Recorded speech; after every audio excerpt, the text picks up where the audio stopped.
administration is arguably the most influential this century and probably as well dating back a good portion of the last century as well. Love it, like it, lump it. Trump is remaking in the United States of America. Let's talk about tariffs first, right? There's all this talk that Donald Trump always chickens out when it comes to tariffs.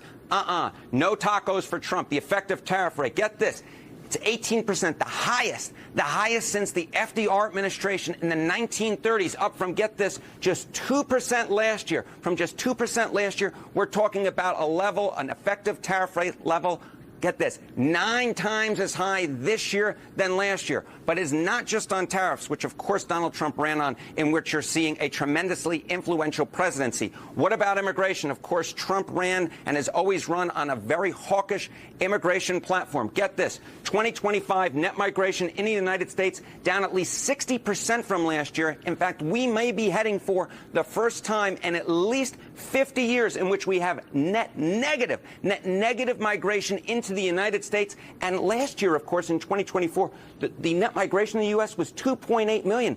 This year, we might be talking about negative net migration. My goodness gracious.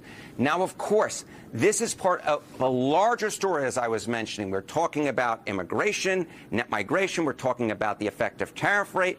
But get this, how is Donald Trump doing it? Well, he is signing a ton of executive orders. Get this, 180, the most in a year since Franklin Delano Roosevelt. Oh, my goodness, you have to go back to the first half of the 20th century, the last century. And to make a comparison, Joe Biden signed, get this, just 77 during his entire first year. And we're only a little bit in August so far, and Donald Trump making history with 180 executive orders signed so far this year. So that's why I said that in my mind, Donald Trump is the most influential president of this century and probably dating back a good portion of the last century. That is because he is remaking the country in terms of tariffs.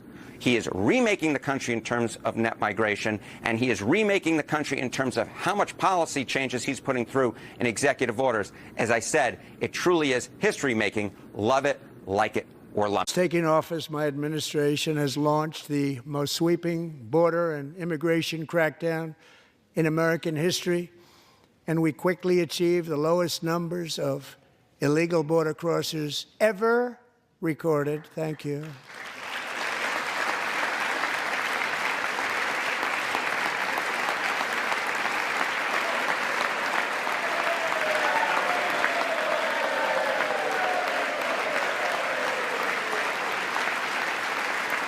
The media and our friends in the Democrat Party kept saying we needed new legislation. We must have legislation to secure the border. But it turned out that all we really needed was a new president.